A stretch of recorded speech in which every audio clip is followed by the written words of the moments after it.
Hey boys and girls, today we are using my favorite method in the whole wide world to add 2 and 3 digit numbers. So before we dive right in, I want to sing this song that can help remind you how to add using partial sums if you forget.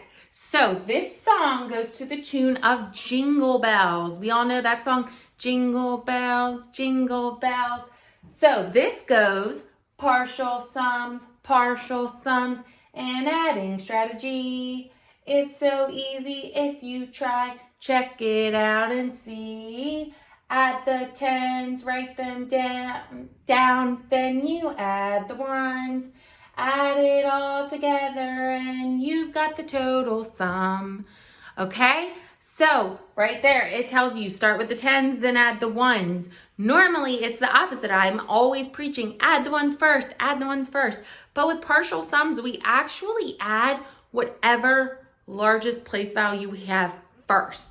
So let's get right into it. Over here, there's a quick example showing you how they are decomposing the number. They're basically writing an expanded notation and then taking it and lining everything up as they add. That's something that is incredibly important. With partial sums, just like with any other addition strategy, your organization is really important because if you start lining things up all crooked and it's a mess, it's going to be really hard to add. So I'm going to go ahead and I'm going to show you this in action, okay? So I see I have 47 plus 25. So I'm going to go ahead and I'm going to write these numbers in expanded notation.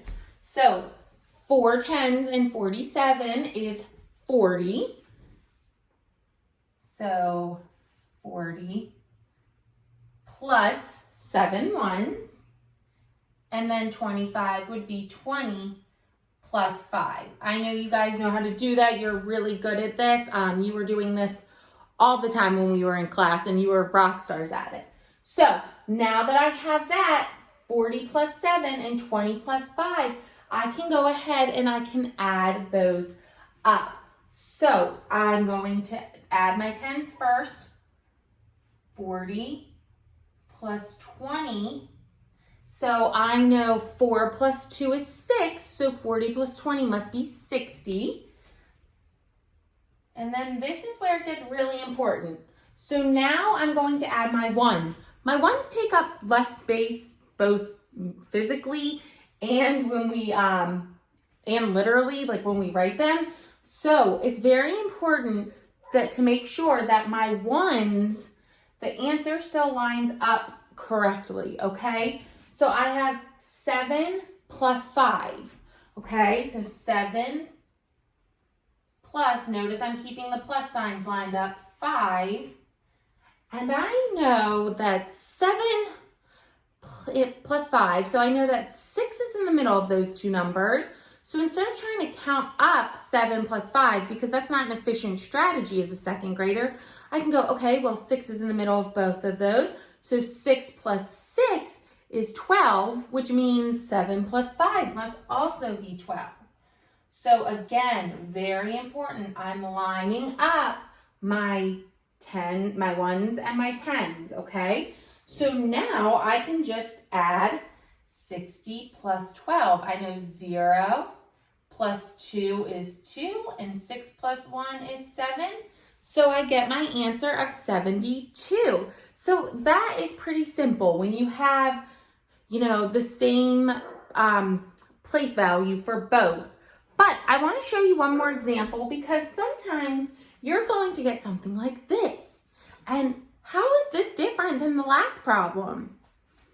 That's right. This number has hundreds, tens and ones, but this number only has tens and ones. So I wanted to show you what this would look like because again, organization is key to making sure that you're not making any mistakes. So what I'm going to do is I'm going to break them apart in expanded notation first, just like I did on the last one. 133 would be 100 plus 30 plus 3. And then 41 would be 40 plus 1, okay? So now I have to start adding my larger place value first. So what is my largest place value in these numbers? It's hundreds, right? But I don't have any hundreds here. So what I'm going to do is I'm just going to add 100 plus 0. Because I personally add the 0 because it keeps me on track. It lets me know that I'm looking at both numbers, and that's a good habit to get into, okay? So 100 plus 0 we know would be 100. Now we can go ahead and add our tens. So we have 30. Again, I'm taking real good care to make sure I line everything up. 30 plus 40. And when I go to write my answer, I'm going to make sure there's nothing in the hundreds column because there are no other hundreds, okay? That can really, really mess you up. So you have to be very careful. I cannot stress that enough. So 30 plus 30 would be 60. So I'm going to add 10 more because that's 40. So 30 plus 40 would be 70. Okay? Again, lining everything up. And then I have 3 plus 1. And 3 plus 1 is really simple. It is 4. So now I'm simply going to add this up. So 0 plus 0, 0 plus 4 is 4. 0 plus 7 is 7, and 1 plus nothing else is 1. So my answer is 174. Partial sums is really great because it helps tie in all of those skills that we've learned with place value. Just please be careful that you are lining everything up properly so that you don't make any mistakes. If you need any help with this, please let me know, but I bet you guys will be experts. Good luck.